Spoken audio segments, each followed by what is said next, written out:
U Bjelopoljskom višem sudu počelo suđenje 8 optuženih za zločin počinjen nad albanskim civilima u mjestu Kaluđerski Laz u aprilu 1999. godine. Glavni pretres počeo je bez prvooptuženog Predraga Strugara, koji nije bio na optuženičkoj klupi.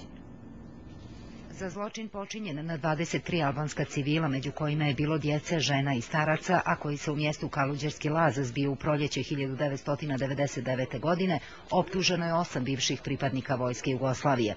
Suđenje je danas u Bjelopoljskom višem sudu počelo bez prvooptuženog Predraga Strugara, za kojim je raspisana potjernica.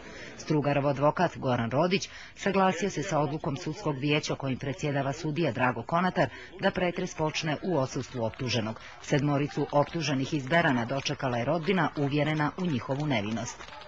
To su časni momci koji su na svaki poziv odazvali. Oni nisu uhapšeni. Na vijest o tome da su optuženi za ratni zločin, svi su se dobrovoljno javili, znači nisu uhapšeni. Optuženi danas nisu pristali da odgovaraju na pitanja tužilaštva i suda. Njihovu odbranu iznijeće advokati. Što se tiče ponuđenih dokaza od strane tužioca, kolika je njihova dokaza snaga, ja to sada neću komentarisati, ostavimo sudu da ih izvede na pretresu, pa ćemo njima dati ocjenu kasnije.